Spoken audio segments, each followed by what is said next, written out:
viendra, qui nous racontera son parcours et pourquoi aujourd'hui elle a envie de partager sa passion pour les produits italiens, la cuisine, etc., des saveurs extraordinaires. Et on aura aussi Thibaut, qui est l'un des deux cofondateurs de la start-up Les Talents d'Alphonse. Et cette start-up a pour mission de faire partager les talents des seniors à des plus jeunes. J'ai réfléchi pas mal. Je suis partie pour San Francisco. Je suis mieux de réfléchir à San Francisco. Et bon, meet-up, choses, jogging, beaucoup de yoga, beaucoup de choses. C'est vraiment bien. Et en fait, j'ai dit, ok, c'est où ma passion? Ma passion, c'est dans l'authenticité. Moi, vraiment, j'adore j'adore la recherche. Vous voyez un projet qui prend vite. Vous voyez quand ce matériel a été fait. Ça peut être un ventilateur, ça peut être le vinaigre balsamique. C'est exactement la même chose. Là, je dis, c'est ça que j'aime. J'aime toute la chaîne. De la fabrication, quelque chose jusqu'à la fin, jusqu'à moi qui... à la fin, moi, je suis en passion, je suis quelqu'un qui mange. Et donc, je dis, ok, qu'est-ce que c'est ma deuxième passion? Autre que le respiratoire, l'hôpital, la santé, bon, c'est la nourriture. Et c'est vrai que donc, pendant toute ma vie, j'ai vraiment beaucoup voyagé. Moi, je suis 100% italienne, et même si je suis autrichienne ou suédoise, personne ne dit que je suis italienne, mais je le suis 100%, et tout le monde me demandait, mais comment est-ce que tu fais le tiramisu? Ok, bon, tu me donnes ta recette, mais cette pâte, mais attendez, cette huile, elle est bonne, c'est fait. Donc, l'étiquette, cette étiquette, c'est Afrique du Sud, Dubaï, vous dites aux États-Unis, tu dois goûter cela parce que c'est toi l'italien, c'est toi à choisir.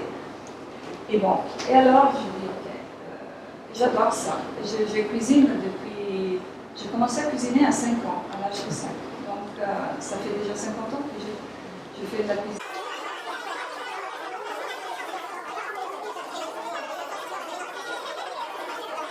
Pour le marketing émotionnel, si on a choisi Alphonse, les talents d'Alphonse, c'est pour pouvoir personnifier aussi les seniors, pas dire les talents des seniors ou les talents des retraités ou quelque chose comme ça. Donc ça nous permet, quand on présente le projet, de mettre un nom sur Alphonse, de personnifier, de créer aussi un esprit de communauté.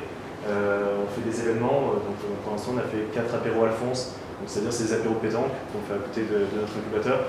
Et donc les Alphonse viennent, les curieux, donc ceux qui ont appris depuis le début. Et voilà, donc comment est-ce qu'on a trouvé pour l'instant? On a une 50aine d'Alphonse sur Paris. On a des demandes de toute la France. On a choisi de ne pas y répondre pour l'instant. On les a tous appelés, mais de ne pas, on va dire, leur permettre de donner des cours, parce qu'on voulait vraiment construire une communauté.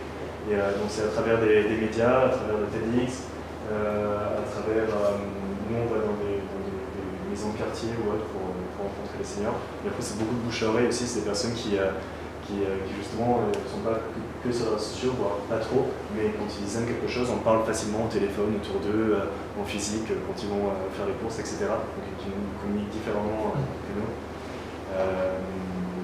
Et voilà, et aussi si vous avez des questions, D'abord, bravo pour l'initiative, et puis tu as autant de tchatch qu'une italienne. C'est marrant. Pas de complexe. Pas de complexe là-dessus. Non, mais pour revenir à l'émotion et on va dire marketing émotionnel de ce que tu proposes, qui est vachement bien, c'est sur l'appellation. J'ai eu d'autres combats à l'époque sur problématique que tu abordais tout à l'heure, c'est sur le mot senior et surtout sur le pire mot de la langue française, qui pour moi est un mot à bannir, c'est le mot retraité. Est-ce que tu ne penses pas justement qu'un des premiers combats justement que vous avez, Alphonse et Alphonsine, c'est parfait, mais c'est déjà de ne plus jamais utiliser le mot retraité. Moi j'avais proposé aux politiques à l'époque un mot qui irait bien, je pensais, alteractif.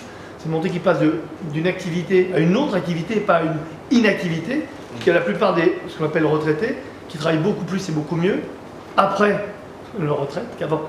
Donc est-ce que tu ne crois pas qu'il y a un combat aussi là-dessus? Parce que d'un point de vue émotionnel, on bloque les gens quand on parle de retraite.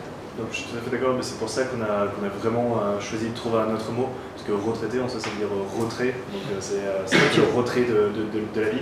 Donc c'est super dur. Et même senior aussi ça veut un peu rien dire, parce que senior c'est à tout âge, un senior en sport, dans les Formule 1 c'est plus la trentaine, en fonction des pays ça change, des cultures. Donc oui, c'est pour ça je pense qu'il y a un combat. Nous on porte le combat de reconsidérer la place des seniors, le redonner un peu c'est eux qui ont tout le savoir, qui ont énormément de savoir, du temps maintenant, et l'envie de le partager. C'est humain de vouloir transmettre son savoir, et donc il faut leur laisser et leur donner les outils pour le transmettre.